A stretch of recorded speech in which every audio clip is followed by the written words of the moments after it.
Hi Emily, this is Sarah. I just want to say you did a good job responding to the post, and I don't expect Dr. Spencer to have us to have a firm understanding as to what's going on. That's the whole purpose of the class, so don't be so hard on yourself. But you made some really good points. Israel wasn't going to provide support because they didn't have any faith in us. And the U.S. foreign policy wasn't going to change overnight. It's a process. And that process was inconsistent. We were contradicting ourselves. We were contradicting our values. We were alienating Israel. We weren't doing what we had promised to do at all. And now we had told them that we were going to provide them with support. And in turn, we turn around and become interested in the Soviet Union and in the arms race and in the Cold War.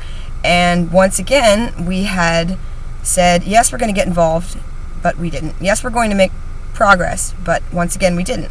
And Nixon was very reluctant to provide that support, and he didn't want to provide that support for several different reasons. One, the Arabs and the Soviets were supply and demand. The Soviets had the weapons, they were selling them to the Arabs, and the Arabs were buying them. So the U.S. didn't want to offset that relationship. We wanted a relationship with the Soviets.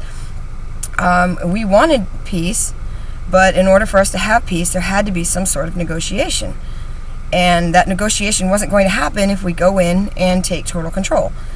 And we knew that. So we had to approach this with delicate hands, and it was a very complicated situation. And then throw in Vietnam, and once again, like you said, Israel became a back burner issue. And we had given Israel back to Israel and said, you're going to have to take care of this yourself. We gave it to the State Department. And the people who were running the show didn't have any field experience. I found that very interesting. Kissinger had only academic experience, and he never traveled abroad. And neither did half of the people in Nixon's administration.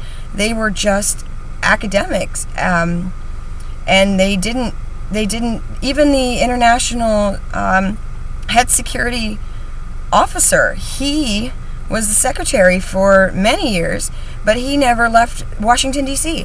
And I found that very interesting, that the policymakers who were working in the Nixon administration had never traveled outside of the United States, but they were credible enough, to provide international and foreign policy and make it law. So I found that absolutely interesting, because now you have theory versus reality.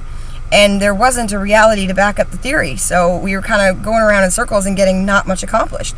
And now we have a focus on China, so let's throw that into the pot too. And so once again, that's when the focal point just kept changing. And until there could be some sort of baseline to start a peace process, to get Israel to even talk to us, it was going to take a lot of apologizing, and that's something just America will never do, because we are a superpower.